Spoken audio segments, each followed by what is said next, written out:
Saw a great tweet the other day by John Gordon, who is author of The Energy Bus and Training Camp and The Carpenter. So if you don't follow him on Twitter or haven't read his books, I highly suggest that you do. And so I'm a big fan, and I saw this tweet, and it said, numbers don't drive people, people drive numbers.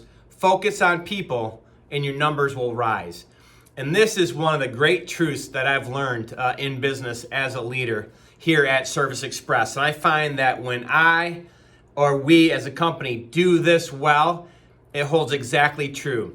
I often tell our leaders, shut your laptops, quit looking at the numbers, go spend time with your people, teach, coach, develop, listen, right? Care. And when you do that, when you come back to your laptops and open them up and look at the numbers will be there. And in fact, they'll exceed your expectations. And it's an easy trap to get into, is to try to drive numbers instead of focusing on the people. I have fallen into the trap myself. It still happens on occasion. You get going, you're high achievers, and you're goal-oriented, and you're looking to achieve your goals. And sometimes you get going so fast, pushing so hard, you forget about the people, the very people that are going to impact those numbers. And it's an easy mistake to make.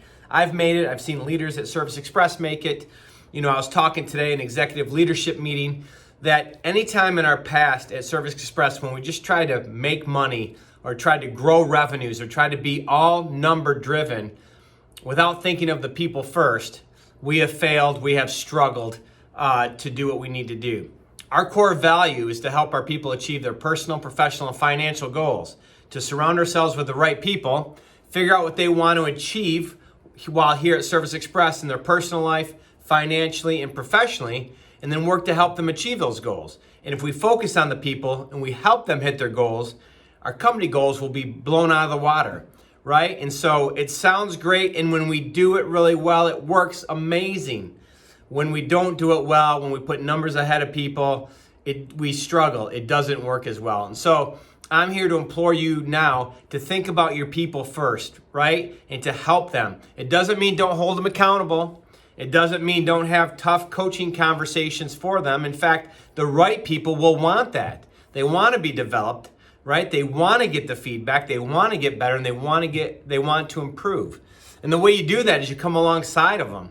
And you help them, and you listen to them, and you learn more about them and what motivates them and what their drive is and what their why is, right? And then you set those goals, and you work towards helping them achieve those goals. You don't just hand it to them, but you have coaching conversations. You lay that out and what you would need to do to achieve those goals, and you come alongside them, and you praise when they do good, right? And when they need coaching and when they need feedback, you give that to them. John Maxwell says that nobody cares how much you know until they know how much you care. And he uses the phrase, if you're going to say criticism, say it in love. Like my team would tell you, I am tough on them. In fact, I was tough on them today in a meeting on some things, right? But they also know that I care, that I'm passionate about their careers. I'm passionate about them as people, as individuals. I care about them. Because of that, I'm going to coach hard. And that's just sort of my nature and how I am. If they don't feel I care, then that coaching, they don't respond to it. They don't like it. It doesn't impact them. They don't listen to it. But if they know that you care, if they know you truly are engaged in them as people and their careers and what's important to them, I have found that the right people will listen and will respond greatly to that. So remember that as you're going forward. Focus on the people. They're the ones who are going to take great care of customers and drive revenue and hit all the numbers that you want to hit. But you got to put them first.